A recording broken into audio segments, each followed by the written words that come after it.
We've all had our bad days, right? Lizzie Velasquez doesn't wear her heart on her sleeve, she wears it on her wrist. They got me the heart charm. Faith is very important to me.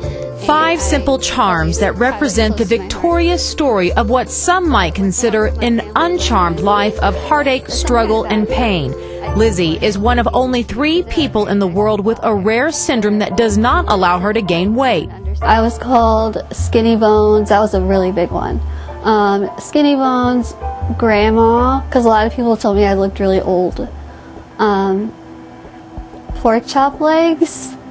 Lizzie is 20 years old, blind in one eye, and has never weighed more than 62 pounds. We knew she was different because her skin was so translucent. I mean, you could see all her veins, and she was just, I mean, she fit in the palm of my hand. Lizzie was so tiny at birth, 2 pounds, 10 ounces, her parents, Guadalupe and Rita Velasquez, had to dress her in doll clothes from a toy store. So these are some of the little doll clothes that she had to wear for a while because I love the little bottom and a challenge to fit clothes to a body that doesn't necessarily fit society standards. Walking down the hallways to go to lunch or anything like that, kids would stop and point at me and make fun of me because I look different. Lizzie's the first to admit life hasn't been so easy. I would pray every single night that I would wake up in the morning and look like one of you. Lizzie says her parents never treated her differently, so she wasn't aware that others would. I think by not hiding her or keeping her away from others, we just had her right out there in public with everyone else, and if people had questions, we'd talk about it. So there was always stares when we took her out, but it didn't bother me. I mean, they could look for, but I just carried her and did whatever I had to do as a normal mom, just taking her out wherever I had to take her. An emotional journey Lizzie's mom documented in letters to her daughter. Letters about how doctors said Lizzie would never walk, talk, crawl, or even think. Letters about how doctors said Lizzie's parents shouldn't have any more children. Letters about the first day of kindergarten when Lizzie realized what lay ahead. Classmates immediately shied away from her. There were some nights when I would go home and I would just cry and cry and cry in my room by myself, and I would never tell my parents that other kids were picking on me, because I didn't want them to go to the school and like make a big scene.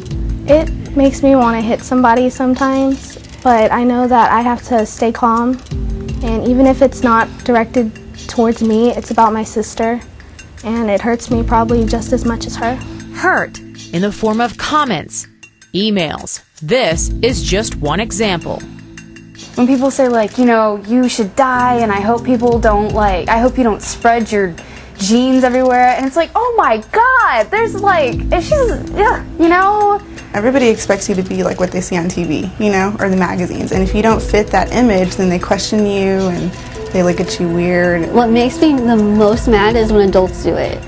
When little kids do it, it's okay, because, I mean, they're little kids, they don't know better. Yeah, their parents tell them don't stare, don't be rude, but they don't have a filter. They're just gonna say whatever they want, whenever they want. But if it's an adult, they really should know better. Lizzie says she privately endured years of stares and accusations of having an eating disorder before finally understanding her purpose in life as a messenger of hope and comfort. My faith, my family, and my friends are the 3 things that have gotten me where I am today, and have definitely been a huge part in my turning point of realizing that I need to be positive about this. Lizzie has chosen to just be Lizzie, a young woman like most her age who like to shop, laugh, and be with friends. She'll just walk into a room and she's really excited too. So she'll walk in and be like, hey, and I saw you 2 hours ago, and then she'll always try to make you feel better and sweet and excited. That's how she is, always. She's just the sweetest person I've ever met. Whenever I met her, I mean, we're just instant friends, hugging each other, talking and stuff. She was told she wasn't going to walk. She wasn't going to learn, that I'd have to always feed her, that I'd have to take care of her the rest of her life. And to see what she's doing now is just awesome. Lizzie is in college working toward a career as an inspirational speaker. Here, these 6th graders were hanging on her every word. Raise your hand if you've ever been bullied or picked on.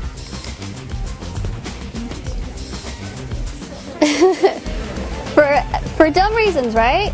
If you have braces, if your hair's a certain way, maybe for the people you hang out with, and it's not fun, is it? No, right? It's not. Her message is simple. Stay true to yourself. We all see everybody's different. Nobody's exactly the same. Nobody's the same. We're all unique. She has made me strong. She's made me realize a lot of things about life. Just to be determined to know that, you know, I can make it, you know, to do anything. I can be who I want to be. Don't judge people as soon as you see them, you know, because if I were to do that, if I didn't know her and I just saw her one day, I would probably be scared or nervous to know her, but that would just keep me from, you know, the gift of knowing her, because she's such a great person. I'm willing to talk to anybody who will listen to me. If I speak to a room of 1,000 people and I affect the life of one person, that's all that matters to me. I'm very proud of her because I didn't think she would do any of this stuff. They told me not to expect anything, and she's doing everything. Lizzie is fully healthy. She's not fragile like she may appear, but as of today, there is no cure for her condition, and she says that's okay. I would never change it because all the opportunities, all the lives I'm being able to touch right now, I don't feel like I'd be able to do that if I didn't look the way I did.